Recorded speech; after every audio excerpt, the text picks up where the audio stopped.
আসসালামু আলাইকুম everyone, welcome back to my another new blog. আশা করছি সবাই ভালো আছেন আল্লাহর অশেষ রহমতে। আলহামদুলিল্লাহ আমরা আছি মোটামুটি ভালো, যেহেতু আরিশের শরীরটা ভালো নাই, তাই আমার বাচ্চার শরীর ভালো নাই, আমি কি করে ভালো থাকি। গতকাল রাতটা খুবই খারাপ গেছে, সারা রাত প্রচণ্ড জ্বর ছিল ওর, সাথে তো কাশি আছে। তো যাই হোক, সবাই আপনারা দোয়া করবেন। ওকে ডক্টরের কাছে নিয়ে যাব আজকে। আর এখানে সকালবেলা খালা অন্যান্য সব কাজটা শেষ করে এখন বেডরুমের সাথে বারান্দার থাই গ্লাসটা পরিষ্কার করতেছে। সেদিন এক সাইডের নিচটা পরিষ্কার করছিল, তো আজকে পুরো গ্লাস, তারপর আরেকটা পাশ খুলে সব কিছু ধুলাবালি পরিষ্কার করতেছে। যদিও আমি ঈদ করব শ্বশুর বাড়িতে, কিন্তু বাড়িতে যাওয়ার আগে আমি যেটা করি, একদম পুরা বাসা ডিপ ক্লিন করে যাই, সমস্ত যত কাজ আছে একদম সব কিছু গুছিয়ে টুছিয়ে পরিষ্কার পরিচ্ছন্ন করে রেখে যাই। এটা আমার অভ্যাস।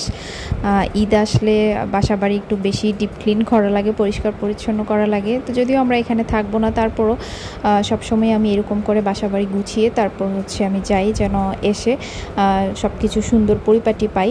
মানে এসে সব কিছু গুছাবো, সব কিছু ডিপ ক্লিন করবো, এটা আমার পছন্দ না। যাওয়ার আগে আমি সব কাজ শেষ করে যাই। তো যখন কাজের লোক ছিল না তখন আমিই করতাম সব কাজ। আর এখন মানে কাজের খালার পাশাপাশি আমিও অনেক কাজই করি, টুকটাক কিছু জিনিস তো নিজেরও করতে হয়, সব কিছু তো আর ওনাদের উপর ডিপেন্ড করে থাকা যায় না। তো যাই হোক, উনি সুন্দরভাবে আজকে বারান্দার গ্লাসটা সব কিছু পরিষ্কার করেছে, ঘরটোর ঝাড়ু দিয়ে ঘর মুছে নিয়েছে।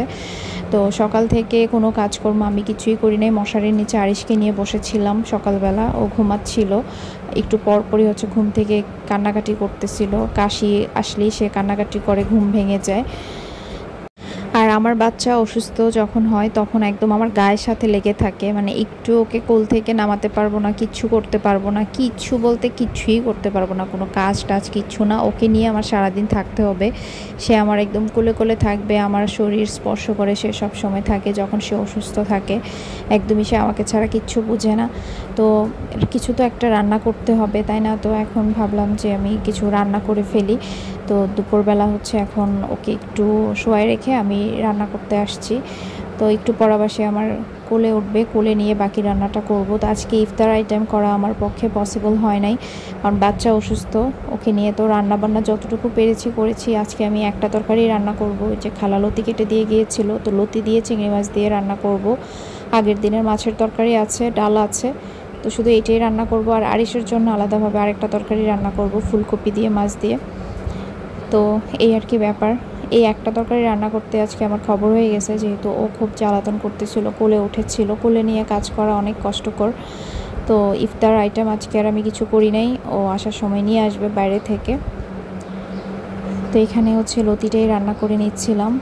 আর লতি এতগুলা নিয়ে আসছে, দুজন মানুষের এত তরকারি খাওয়া হয় না, তার উপর আবার রমজান মাস, আবার যে ফ্রিজে অর্ধেক রেখে দিব সেটাও পারবো না, কারণ বাড়িতে চলে যাব। এখন ফ্রিজের সব কিছু খেয়ে শেষ করে ফেলতেছি। বাজার টাজার আর এখন নতুন করে আর করাচ্ছি না, যা আছে সব কিছু খেয়ে শেষ করে যাব আর কি। আমার এটা অভ্যাস, সব সময় বাড়িতে যাওয়ার আগে ফ্রিজের নর্মালে সবজি টবজি আমি রাখি না, মানে ওইভাবেই বাজার করাই, ওইভাবেই আমি রান্নাবান্না করি, যেন যাওয়ার আগে আগে সব কিছু শেষ হয়ে যায়। আর মাছ মাংস ওইভাবে করাই, যেন যাওয়ার আগে আমার সব খেয়ে আমি পুরো ফ্রিজ খালি করে যেতে পারি, কারণ নন ফ্রিজে অনেক দিন পর্যন্ত মাছ মাংস রেখে খেতে ভালো লাগে না। আর এখানে কতগুলো ধনেপাতা নিয়ে আসছে, এই ধনেপাতা আমি যাওয়ার আগে খেয়ে শেষ করতে পারবো না, প্রায় সবটাই থেকে যাবে, কারণ রান্না বান্না অত বেশি হবে না। তো ধনেপাতাগুলো অনেক সুন্দর, একদম দেশি ফ্রেশ ধনেপাতা। তো আমি লতির মধ্যে অনেকগুলো করে ধনেপাতা দিব। তো এই তো লতিটা সুন্দর করে কষিয়ে নিচ্ছিলাম, কিছু কাঁচামরিচ ফালি করে দিয়ে দিচ্ছি, তারপর লাস্টে ধনেপাতা দিয়ে দিব। এই লতিটা এইভাবে রান্না করলে কি যে মজা হয়, আর এটা থাকলে পাশাপাশি আর অন্য কিছু লাগে না, এটা দিয়ে খাওয়া হয়ে যায়। আর লতিগুলা একটু মোটা ছিল, যার কারণে এটার টেস্ট আরও বেশি ভাল লাগছে। তো আমার রান্নাটা প্রায় হয়ে গেছে। তো এখন লাস্টে আমি ধনেপাতা দিয়ে আরও কিছুক্ষণ চুলায় রেখে আমার রান্নাটা শেষ করবো আর কি। বাড়িতে যাওয়ার আগে এখন আমার কত কাজ, বাসার কাজ, গোছ গাছের কাজ, মানে কাজের শেষ নাই, কিন্তু আমি কিছুই করতে পারতেছি না। আর বেশি দিন বাকি নাই, এই অল্প সময়ে আমি কিভাবে সব কিছু গুছিয়ে উঠবো আমি বুঝতে পারতেছি না। এর মধ্যে আরিশ যে অসুস্থ হয়ে গেছে, এর জন্য আরও বেশি সব কিছু উল্টাপাল্টা হয়ে গেছে, কোনো কাজই হচ্ছে না আমার, ওকে নিয়ে সারাক্ষণ ব্যস্ত থাকতে হচ্ছে। তো যাই হোক, এই যে আমার লতি রান্না হয়ে গেছে। লতিটা মানে অনেক যে মজা নিয়ে খাবো সেটা পারি নাই, কারণ আরিশ যখন অসুস্থ থাকে তখন খাবার আমার গলা দিয়ে যায় না, আমি কোনো রকমে কয়েকটা খাই, খাবারের টেস্টও বুঝি না, কিছু না, সারাক্ষণ একটা টেনশনের মধ্যে থাকি। আর এখানে এই যে আরিশের ফুলকপির তরকারি, এই তরকারি যেভাবে রান্না করেছি এভাবেই আছে। টোটালি খাওয়া দাওয়া ছেড়ে দেয় ও অসুস্থ হলে, কিচ্ছুই খাওয়াতে পারি না। 2 দিনে একদম শুকিয়ে গলা উপরে উঠে গেছে, ওর কি যে একটা অবস্থা হয়ে গেছে শরীরের। তো এই যে ও অফিস থেকে আসার সময় ইফতার নিয়ে আসছে। তো আমার হচ্ছে বাহিরের ভাজা পোড়া ইফতার খেতে আমার একদমই মানে ভাল লাগে না, যে বেগুনি আলুর চপ এগুলা ছোলা টোলা বা অন্যান্য জিনিসই, মানে রোজার মধ্যে আমার না বাইরের খাবারটা খেতে একদমই ইচ্ছে করে না। আমি কষ্ট করে বাসায় নিজে যেটাই বানাই ওইটাই হচ্ছে খাবো, কিন্তু বাইরে থেকে আনা খাবারটা কেন জানি রোজার মধ্যে আমার ইচ্ছেই করে না। তো হচ্ছে ক্যান্ডির তেহারি নিয়ে আসছে 2 প্যাকেট, তারপর সিপি থেকে কিছু স্ন্যাক্স নিয়ে আসছে আরিশের জন্য। বাট আমার ছেলে অন্যান্য দিন হলে এই খাবারগুলো দেখলে খুব খুশি হতো, বিশেষ করে মিটবল সে খুব পছন্দ করে, আর অসুস্থতার কারণে সেইগুলা খেতে পারে নাই। তারপর হচ্ছে চিকেন ফ্রাই নিয়ে আসছে, তারপর মিষ্টি নিয়ে আসছে। এই তো এই হচ্ছে আজকে আমাদের ইফতার আর কি। আমি বাসায় আর কিছুই করতে পারি নাই, এগুলো দিয়ে আজকে আমাদের ইফতার হবে। তো আমি একটু সব কিছু নামিয়ে রাখতেছি, আর ওকে হচ্ছে মানে দেখাচ্ছি যে দেখো তোমার বাবা তোমার জন্য অনেক কিছু নিয়ে আসছে, বাট ওর খাওয়ার আগ্রহ একদমই নাই।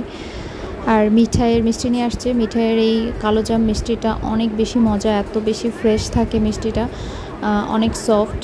তো মিষ্টি ফ্রেশ না হলে খাওয়া যায় না, ওদের মিষ্টিটা খুবই ফ্রেশ, আর বিশেষ করে এই কালোজামটা খুবই মজার, ইনস্ট্যান্ট ওই দিনই বানানোর থাকে। তো প্রায় সময় আরিশের বাবা এটা নিয়ে আসে, খেতেও অনেক মজা। তো আমি একটু সব কিছু নামিয়ে এখন গুছিয়ে নিব আর কি। ইফতার আর বেশি সময় বাকি নাই। এখানে আরিশের মেডিসিন ছিল, কোল্ড ড্রিঙ্কস, তারপর সস, শরবত। তো এই ছিল আজকে আমাদের ইফতার আয়োজন। আর তারপর হচ্ছে আজকে কিছু প্রি অর্ডারের ড্রেস আসছে। তো আমাদের হচ্ছে 27 তারিখ পর্যন্ত ডেলিভারি চলবে, 27 তারিখের পর হচ্ছে ডেলিভারি ক্লোজ হয়ে যাবে। তো যাদের প্রি অর্ডার ছিল তারা কালকের মধ্যেই প্রোডাক্ট হাতে পেয়ে যাবেন ইনশাল্লাহ। আর যারা হচ্ছে অর্ডার করতে চাচ্ছেন 27 তারিখের আগে হচ্ছে অর্ডার করে নেবেন আর কি, এরপরে হচ্ছে আর আমরা ডেলিভারি দিব না। তো এই যে এখানে একটা আপু ইউকে থেকে ওনার ভাগ্নির জন্য বাংলাদেশে এই ড্রেসগুলো গিফট করেছে আর কি। 2টা ড্রেস নিয়েছে, তাওয়াক্কাল পার্পেল কালার এই ড্রেস 2টা। আজকে এই পর্যন্তই, আল্লাহ হাফেজ।